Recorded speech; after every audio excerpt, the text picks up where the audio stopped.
Kalian pernah nggak sih ngerasa makin kesini, media sosial jadi makin absurd? Dulu mungkin YouTube jaya banget dengan video-video panjang. Tapi sekarang, semua platform berlomba bikin versi video pendek. YouTube ada Shorts, Instagram ada Reels, Facebook pun ikut-ikutan. Semuanya itu, ya, gara-gara TikTok yang ngerubah permainan media sosial. TikTok ngerti banget apa yang bikin kita nempel. Sekali kita scroll, dia langsung baca apa yang bikin kita tertarik, apa yang bikin kita penasaran. Dan, boom! Konten yang sesuai muncul terus di FYP kita. Tapi, ada efek sampingnya loh. Dan sayangnya, nggak selalu positif. Terutama buat kita yang bisa habis berjam-jam cuma buat nonton dan scroll. Konten video pendek itu memang seru, tapi sadar nggak? Kebiasaan ini mengubah cara otak kita bekerja. Studi dari Journal of Behavioral Addictions misalnya, menunjukkan bahwa otak kita jadi terbiasa sama hiburan cepat dan mudah. Sekarang, kita jadi nggak sabaran buat hal-hal lain yang butuh waktu, mau fokus, belajar atau kerja. Otak tuh terasa berat. Kita jadi susah berkonsentrasi karena terlalu terbiasa sama distraksi dari scroll video pendek. Ada lagi penelitian dari Harvard University yang nyebutkan kalau multitasking dan konsumsi informasi singkat bisa nurunin produktivitas kita sampai 40%. Itu sama aja kayak kita hilang waktu produktif, cuma buat nonton konten receh yang, kalau dipikir-pikir, nggak ada manfaatnya. Kenapa kita sampai bisa ketergantungan? Ya, salah satunya karena cara TikTok nyusun konten buat kita. Dia kasih video-video yang gampang dicerna dan diambil dalam sekali lihat. Ini bikin otak kita terus-menerus cari hal instan, dan lama-lama kita malah terbiasa buat hal-hal serba cepat, serba pendek. Mau nggak mau, ini bikin cara pikir kita jadi dangkal juga. Pengaruh video pendek nggak cuma bikin ketergantungan, tapi juga bisa ngaruhin kesehatan mental. Kita lihat, tren ini mulai jadi lebih parah, apalagi dengan adanya tekanan buat tampil sempurna dan viral. Banyak orang akhirnya merasa insecure, gampang cemas, atau bahkan depresi. Studi psikologi sosial nunjukin bahwa media sosial, terutama yang berbasis visual seperti TikTok, bikin kita cenderung ngebandingin diri sama orang lain. Nah, ini nih yang bikin banyak orang mulai nggak pede sama diri sendiri. Coba aja lihat di TikTok, orang-orang makin sering ngebandingin diri mereka dengan konten yang tampil di layar. Yang cantik dan berkulit cerah sering dapat pujian berlebihan, tapi ironisnya, kolom komentar juga penuh dengan komen-komen berbau seksual. Dan di sisi lain, yang berkulit coklat atau kurang sesuai standar cantik, menurut TikTok malah sering banget dibilang punya aura Maghrib.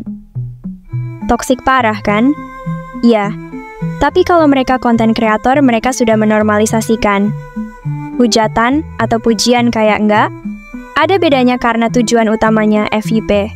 Bener-bener bikin miriskan. Lalu, banyak juga yang makin nggak percaya diri, karena konten pamer hidup mewah. Ada yang show off mobil sport, rumah bak istana, atau gaya hidup yang serba glamour. Sementara yang nonton, ngerasa hidup mereka jauh dari kata cukup, ngerasa kalah. Ada yang diam-diam jadi rendah diri, tapi banyak juga yang langsung komen curhat minta dikasihani. Bang, kasih gua rezeki bang. Atau mbak, bagi-bagi rezeki ke sini kalau ada lebih. Dikiranya mereka peduli kali. Kalau mereka ngasih juga biasanya udah disetting atau di-endorse. TikTok seolah-olah jadi tempat buat ngebandingin level sosial, bikin yang lihat merasa kecil, minder, bahkan nggak jarang ada yang berharap dikasih belas kasihan. Dulu tuh, sebelum ada media sosial paling kita ngebandingan level sosial cuma sama tetangga, tapi sekarang, seluruh dunia bro. Terus, coba perhatiin live di TikTok. Banyak yang rela ngelakuin apa aja demi dapet gift. Ada yang makan makanan super pedas, tantangan yang nggak masuk akal, sampai hal-hal yang ngebuat kita mikir, ini nggak ada cara lain buat survive? Sedihnya, mereka rela ngorbanin rasa malu, harga diri, bahkan batasan-batasan yang seharusnya dijaga. Media sosial makin lama kayak ngedorong orang buat ngelakuin apa aja, tanpa peduli harga dirinya sendiri. Walaupun udah berpakaian tertutup dan niatnya bikin konten edukasi, kalau wajahnya menarik dikit, pasti aja deh, komennya aneh-aneh, mulai dari yang nyeleneh sampai bau-bau seksual. Kadang malah ada yang lebih fokus ke tampilan daripada isi kontennya. Ironisnya, niat berbagi ilmu malah jadi bahan buat komentar pornografi. Lama-lama kita jadi kebal sama komen-komen kayak gitu dan nganggap itu biasa. Padahal, ini justru ngebuka sisi gelap media sosial yang makin kesini makin absurd. Dan di balik semua ini, ada satu hal yang harus kita sadari. Algoritma FYP di TikTok dan di platform lain bikin kita terus-terusan kejebak di konten yang sama dan kayak nggak ada pilihan buat keluar. Semakin banyak yang berlomba-lomba bikin konten, semakin banyak juga yang rela bertingkah aneh atau bahkan konyol demi ngejar views dan FYP. Pada akhirnya, standar hidup kita jadi makin terdistorsi. Konten yang viral bukan lagi yang punya nilai, tapi yang bisa bikin heboh, meskipun dengan cara yang, ya, bisa dibilang memalukan. Kebayang enggak kalau kita terus hidup dalam lingkaran kayak gini? Batasan antara hiburan, harga diri, dan privasi jadi makin kabur. TikTok dan media sosial lain kasih panggung, tapi apa yang terjadi di atas panggung ini benar-benar layak buat kita apresiasi. Ini waktunya kita mikir ulang, gimana media sosial mempengaruhi cara kita melihat diri sendiri dan orang lain.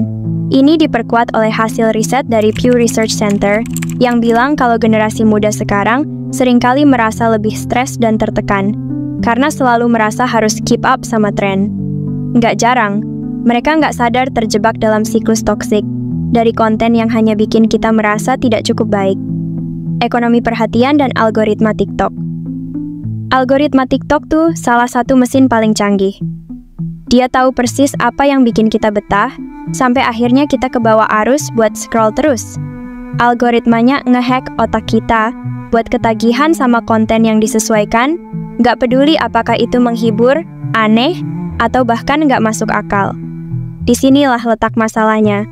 Ketika algoritma terus ngasih kita konten yang sensasional atau bahkan absurd, otak kita jadi terbiasa ngelihat hal-hal yang ekstrim sebagai hiburan. Akhirnya, konten-konten yang lebih biasa nggak terasa menarik lagi. Kita jadi kayak terlatih buat lebih suka hal-hal yang konyol dan ekstrim, meski sebenarnya nggak bermanfaat. Ini disebut sebagai ekonomi perhatian, di mana platform-platform kayak TikTok ngejual waktu dan perhatian kita. Kita dipancing buat habisin waktu tanpa sadar. Riset dari Netflix dan YouTube bahkan nunjukin bahwa rata-rata pengguna di usia muda bisa habis lebih dari 2-3 jam per hari cuma buat nonton video pendek. Kalau dipikir-pikir, itu waktu yang seharusnya bisa dipakai buat hal-hal lain. Fear of missing out, FOMO. Salah satu efek terbesar dari TikTok adalah FOMO, atau fear of missing out.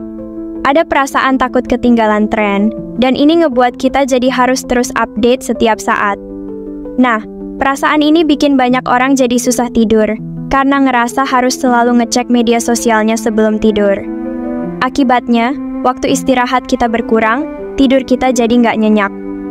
Studi dari National Sleep Foundation bilang, FOMO yang dipicu oleh media sosial bikin kualitas tidur seseorang jadi buruk.